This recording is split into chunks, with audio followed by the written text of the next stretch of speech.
Hello, parents. Welcome back to another Conversation Starter. Pastor Mario here. Don't have Dawson here with me today, but it'll just be me. And we'll just do a little recap of kind of what we talked about last week at youth service. Dawson spoke. He gave a great teaching on God's calling. And so we've been in this series in collaboration with the children's ministry, hearing the voice of the Father. What does it look like to hear from God, to know when He's speaking to us? What does it mean for God to speak to us? And we've unpacked all of those things. If you've missed any of those recaps or videos, you can look into the description and you can find all the videos from that series. But this last week we did the last, the last part of the series, which was basically knowing what it means for God to call us. What does it mean that God calls us? Because I think a lot of times we have ideas about what God's calling might look like. Some of us think, well, calling is simply just like going on the mission field, or you got to be called to be a missionary, or anything ministry, you just got to be called to do that. And then like work stuff or secular work or working in retail or business, it's not necessarily a calling, it's just a job. It's just something we do. And so Dawson did this really great thing of unpacking the two perspectives that are two sides of the same coin of calling. So I would say the twofold nature of God's calling on us. So on one hand, we have this broad calling, this universal calling for all believers, which is to be conformed to the image of Christ.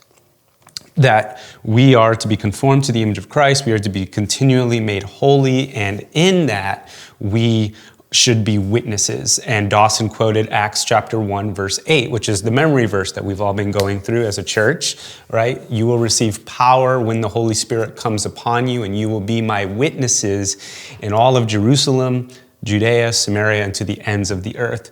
And so this idea that you will be my witness, and that is our first primary universal calling as all believers, to be a witness to the testimony of the gospel. And again, you can also look at Matthew 28, where it says, go into all the world and make disciples of all nations. This is the universal calling to all believers. And so on one hand, we have this broad calling that applies to everyone, no matter what they do. So you can be working and Dawson gave an example, like he works at Goodwill right now. Right now, God has called him to be a witness in that job space, right? He feels a personal calling to be a pastor, but his broad calling isn't eliminated because he works at Goodwill, right? He doesn't have to wait to become a pastor to walk in the calling of God.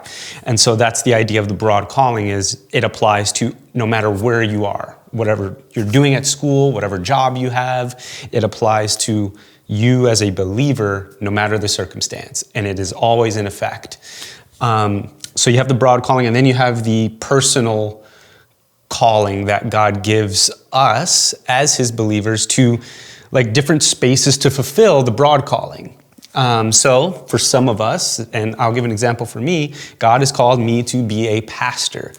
And that is just one of many different personal callings that God gives to people, right? So maybe some students will be missionaries. God will call them to the mission field to fulfill the broad calling of being a witness of the gospel, right? Some kids are going to start nonprofits and businesses, right? Some kids are going to be designers and artists, or they're going to start a clothing line, or they're going to do some type of cool job in that sense, or some of them are probably just going to be working in the workforce and just working in a corporate job setting. And that is where God might call them. Some of them might be CEOs of businesses, whatever the case may be. Some of them are probably going to be in the sports, joining a NBA, NFL, I don't know. Whatever the case, God puts those personal callings in our life And it's tethered and catered to kind of the desires he's placed in us. For me, I have very much a desire for people to understand the Word of God, to shepherd people. That is my desire. For some of our students, they love sports. That their desire is to glorify God with what they're doing in sports. That's a calling, right? We see it in the NFL, in the NBA.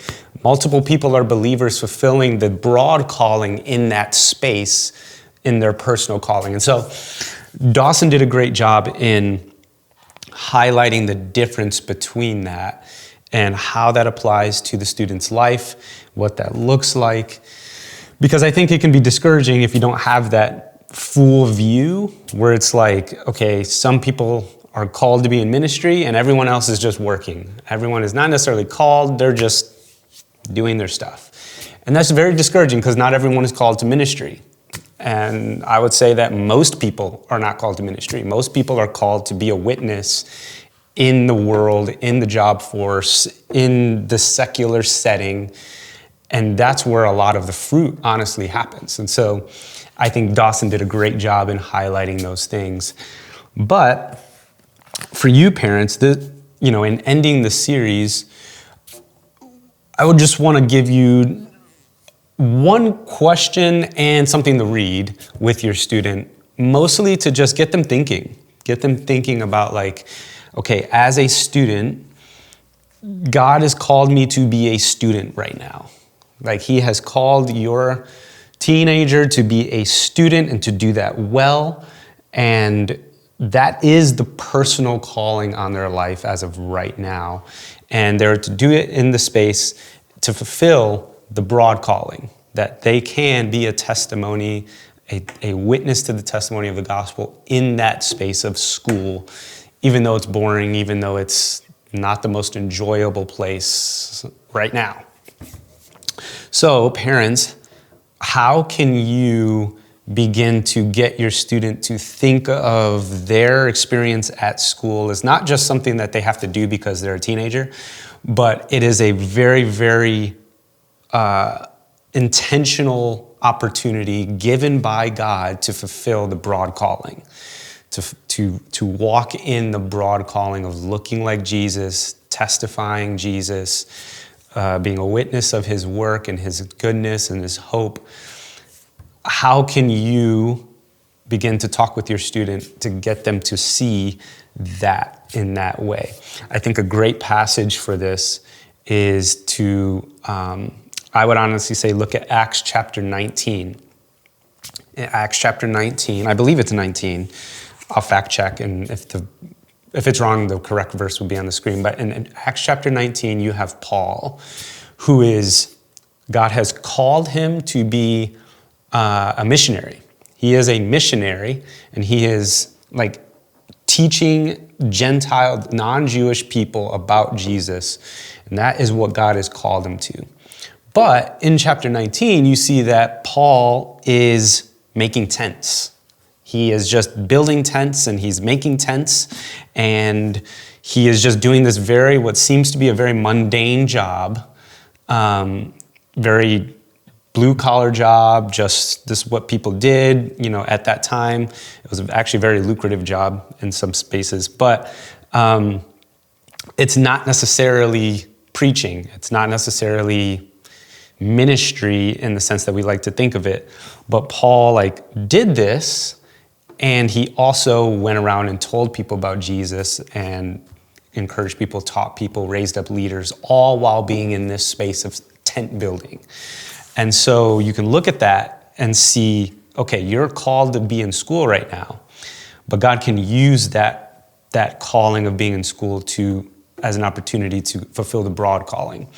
And so I would say read Acts chapter 19, read about Paul, read about him doing the tent building, and kind of what he's accomplishing in that chapter. You could also read 2 Timothy chapter 1, specifically verses 6 through 11, where Paul is encouraging young Timothy, who's called to be a pastor, to fan the gift into flame that he has been given by the Lord, which is his pastoralship, which is the calling to be a pastor. And so I would say too, Parents, the second thing that you can do with your student is ask them what desires they have in their heart to, like, what do they feel or believe that God is calling them to personally. So not necessarily the broad calling, like we understand the broad calling, but what are your desires? What space would you like to fulfill the broad calling? And students might say some really interesting things and might get some really good conversation from that.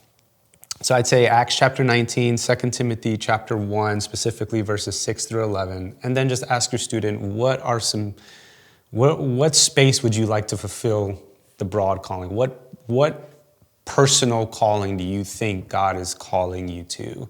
If it's whether ministry or sports or design or even just working in a regular job, whatever the case, I think it'd be great conversation to ask your student that. So, that's pretty much what we talked about. That kind of wraps it up for this series. This coming Sunday is Easter Sunday, so there's not going to be youth service. We will be returning the week after Easter Sunday. So just a reminder for you parents about that, and I'll send out some reminder for you as well. But just really good conversation. I encourage you, if you haven't watched the other videos recapping kind of the series, I encourage you to do so. A lot of our kids have been very, very spotty, which I understand because, you guys are probably doing vacations or they're busy with sports or whatever the reason, but make sure if they were not at youth group that they watch these videos with you so that they're up on what it is that we're talking about. I will say it's your responsibility to bring them in and rope them into this stuff if they're not at youth group. You know what I mean? Like, you have to bring and rope them into the conversation that we're continually having at youth group when they're not there. And so I trust that you guys will do that. All the links will be in the description, and hope that this would be some good conversation for you guys whenever you guys do devotional time. So looking forward to hearing how some of the conversations go. Again, no youth service this Sunday. Hope to see you guys here on Easter Sunday, and we will be back next week. Hello, parents. This is Pastor Mario. Thank you guys for joining us for this week's conversation starter. If you want more ways that you can engage with your youth, you could check out the other conversation starters here on my side. Thank you guys for joining us. Hope you guys are doing well.